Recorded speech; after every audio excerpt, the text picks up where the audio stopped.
Why we sit here, the more comes in, the think more to wait a while. Yeah.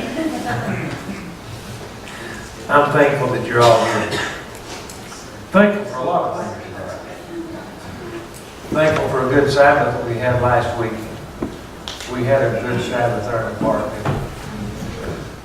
Those of you that wasn't able to be there for whatever reason, I know that Mary was not feeling well, her hips and all was bothering her. She wasn't there, but it was good. We had a good service, and I'm thankful for that. How many would like to do that again later on this year sometime? Good, good. Next Plan week. on doing that sometime, maybe in the early fall or something. Pray that we have a good turnout again. There was 106. I think that there was a few more than that that came in later. There was 106 at the amphitheater part. But I think there was a few more that was there for lunch. They were late getting there. Some people got lost. Anyway, it was a good turnout, and I'm thankful for that. What holiday weekend is this?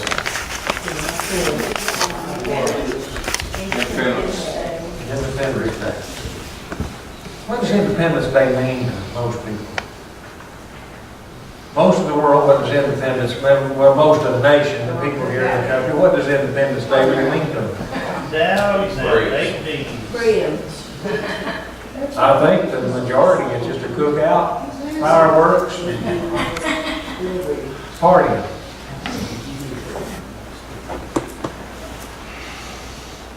A fellow by the name of Dr. George McLeod of Scotland wants to find followers of Confucius as being one who pays occasional visits to the shrines of his ancestors. And this is commendable and therapeutic, provided one does not reminisce too long or become mesmerized by the past glory.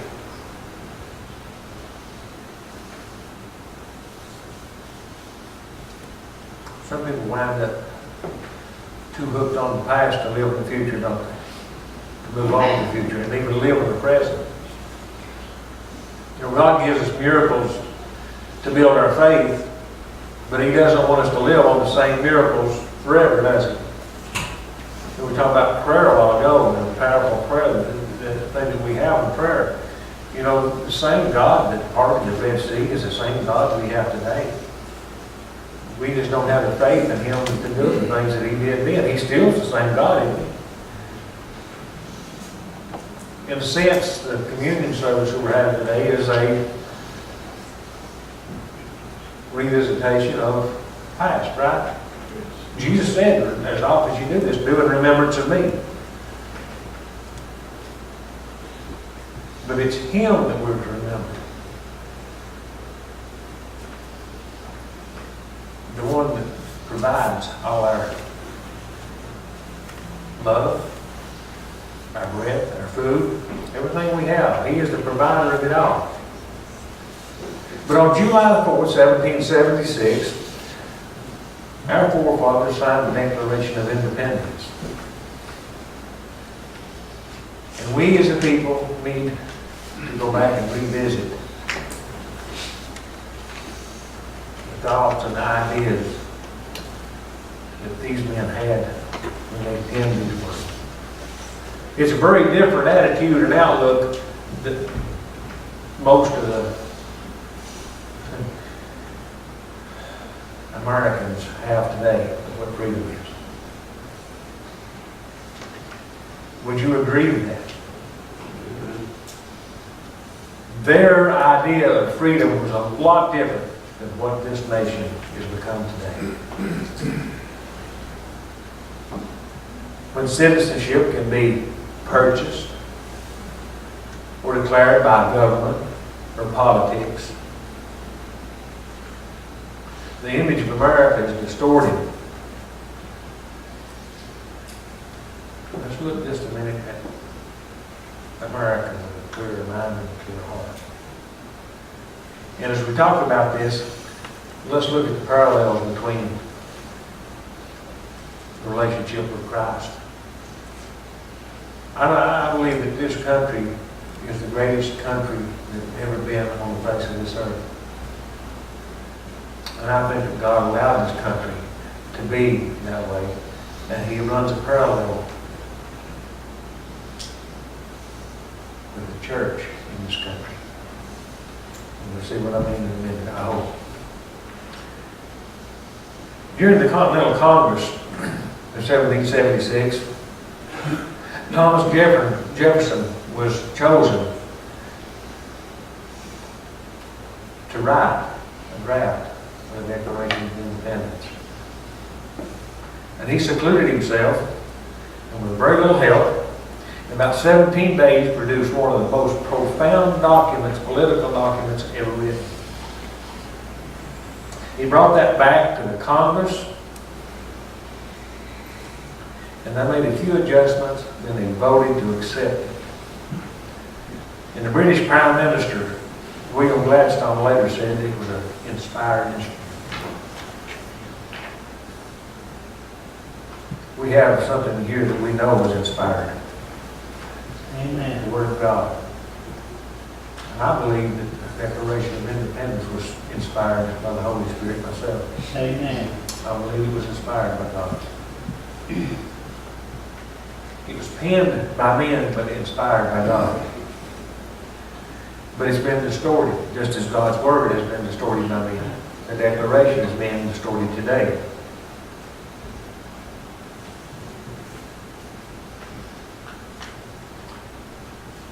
Congress debated on the document, made a few changes, then signed it with great fanfare. The Liberty Bell ring, and many speeches,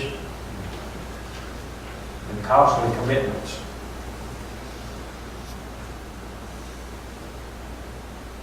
You know, our citizenship to heaven that delivered us from freedom was made with great fanfare when Jesus hung on that cross.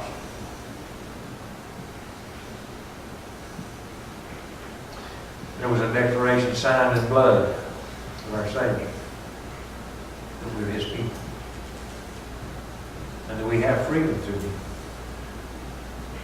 And we just read there a while ago, as Mick read, that as the Son therefore shall make you free, you shall be free indeed. You know, the Bible tells us that our names are written in the palms of His hand. Signatures. There were signatures on that Declaration of Independence. A man by the name of Caesar Rodney, he was ill with a malignant disease that covered part of his face, and he was really in ill health. But he rode all day and all night from Dover, Delaware, just in time to ride in to the assembly there in the hall of Philadelphia. With riding clothes, and his boots and his spurs still on, he walked in and said, "I vote for freedom and independence." So we all have a choice to make too. Do we vote for freedom and independence from the bondage of this world through Jesus Christ, or we want to stay focused upon this world and what it's becoming? This nation is changing, isn't it? It's going to continue to change, but God never changes.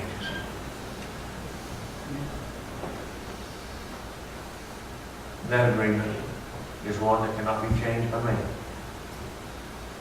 The Bible says that if we're Christ and we're in His hands, no man can pluck us out. The only one that can remove us from His hand is ourselves, and the choices we make. John Hancock led off with a formal signing with this bold signature, saying he wanted George III to be able to read it without his specs. Do you want Satan to see your signature upon God's hands? I do, don't you? I want Satan to see that I'm God's, that I belong to Jesus and not Him. Amen. I want Satan to know that I'm nothing to do with Him. I want to be free. I want freedom. You know, John the Baptist was there in that prison. Herod put him in there. Oh, what John knew to be right. John sent a message. Are you the one, or do we look for another? I believe John knew. I think John asked that question. He sent his disciples, his followers, to ask Jesus that so they could be sure and know who he was. And there in that prison, John was freer than most free men are today. Amen to that. It's hard for us to comprehend that, but it's true. Benjamin Franklin said, "We shall have to hang together, or assuredly we shall hang separately." You know, God's people has to stick together. If we're truly God's people, didn't Jesus do the greatest work through his followers when they were all in one accord, one agreement, and were together in one force? Pentecost. We're looking for the latter rain. Are we going to be separated? We're going to be separate. We're going to be a group here, a group there, and a group over yonder, and off to ourselves? I don't think so. We have to be together. Toward the end of the Declaration of Independence, we find a sentence, one of the most profound sentences, and it describes the true nature and the true attitude and character of this country.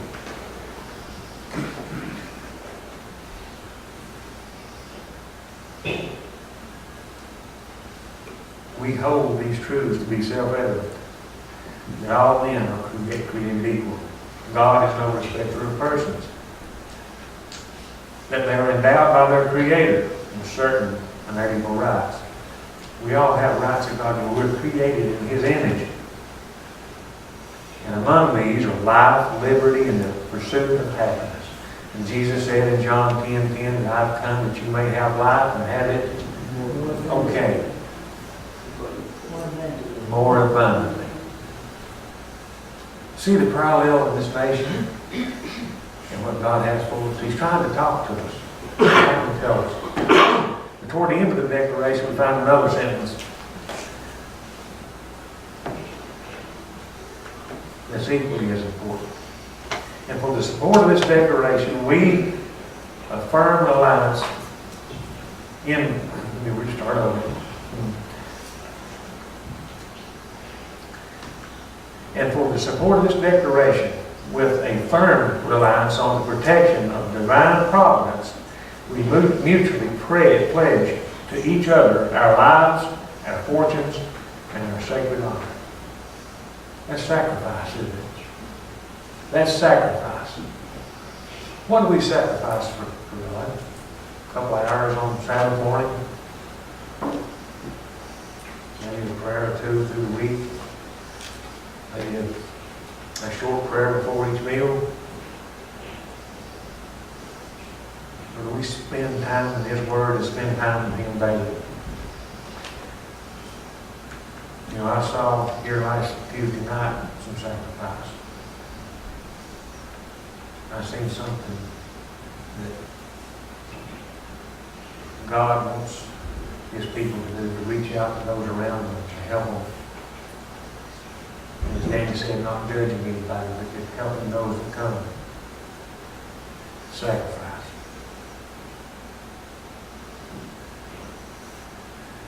The signers believed something very special was happening and that God would see them through.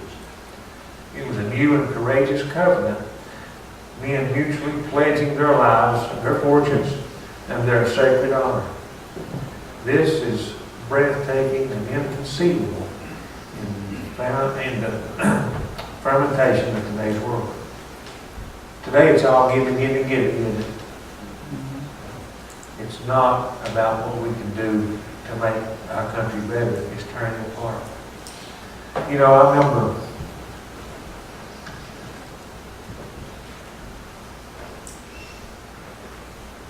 several years ago, a piece of property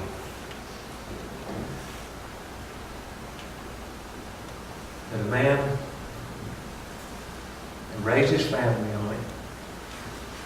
He farmed and worked it.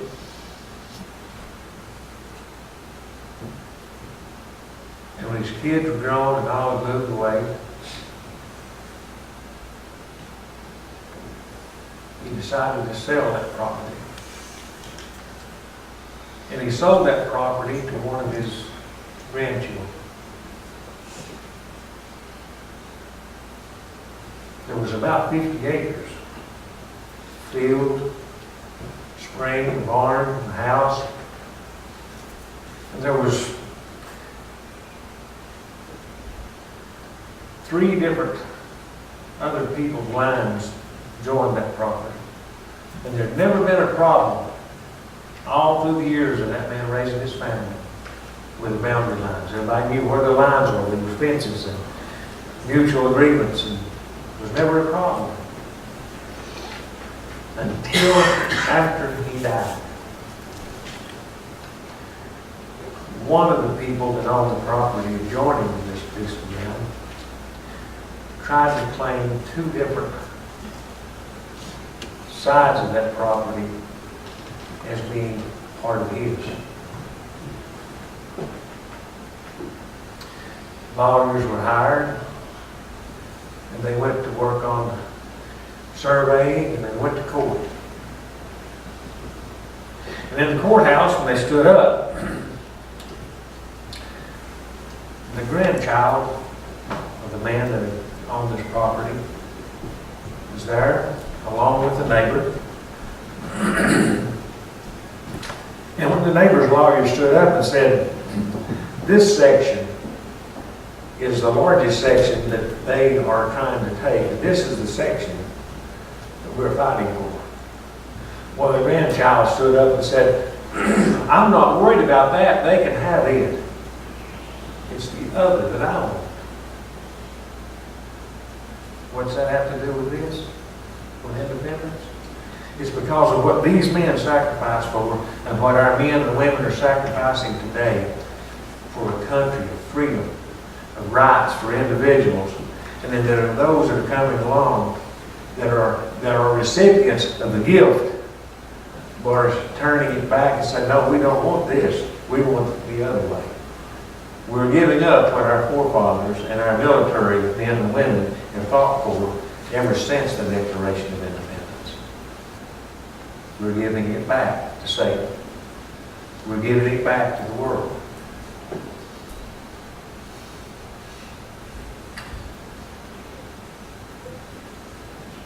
Is it possible that we are doing the same thing with God? And what Jesus died for, His Word and His truths. There's so many people are taking God's Word today and taking and tearing it apart, saying this is not important. I don't think we have to keep this. When it's clear and plain in God's Word, but men know better. In their hearts and minds, they are wiser than God. And they're giving it back, turning it away. Thinking that you can buy your way to heaven. That you can buy your way to citizenship in America.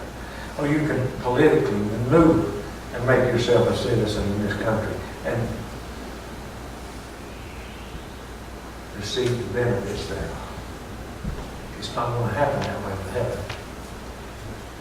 If we're not Christ's child, if we're not heirs of the King, we will not be recipients of the benefits of heaven. Thomas Nelson of Virginia directed the bombardment of his own mansion at Yorktown, which was being occupied by Cornwallis. Could you imagine your home and everything that you work for, someone else taking it over and you direct the army to destroy it, or the men to destroy your own home? That would be hard to do, wouldn't it? But they've done that for freedom. Freedom, what is the cost of freedom? There's always a lot of death involved, isn't there? For us to be free from this world of sin, there was death involved in Jesus Christ.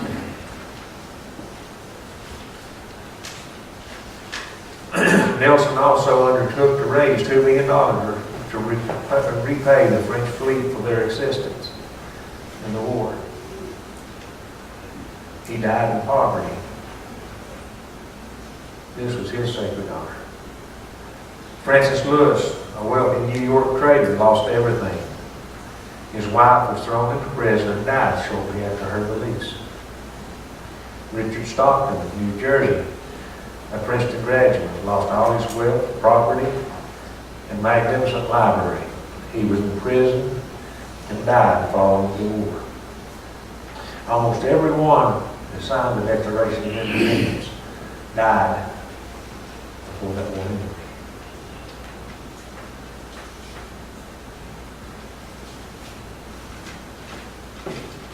So what do we celebrate? Do we celebrate the fact that we're just able to enjoy a weekend of fireworks and cookouts?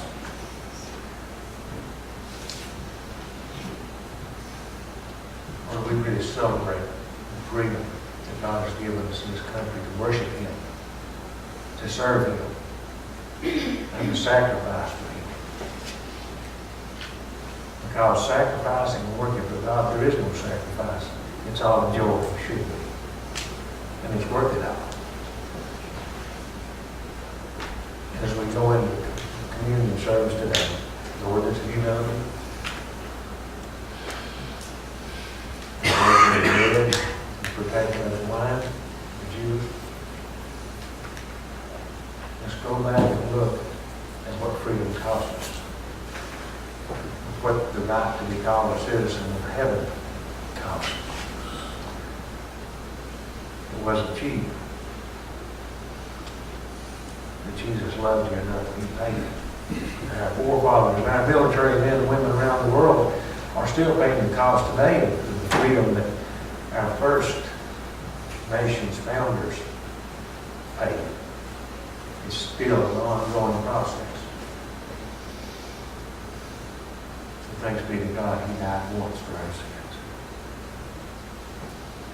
And the gift is there for each one of us.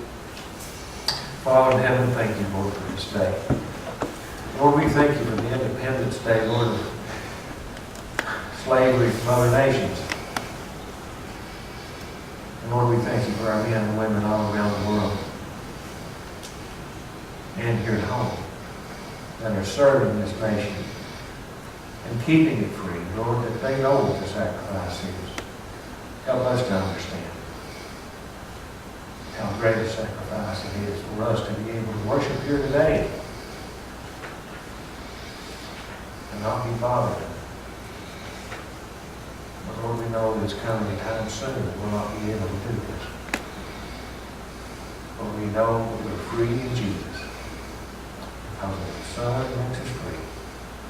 Free indeed. And I pray, Lord, that each one here accepts the citizenship of heaven. In Jesus' name we pray.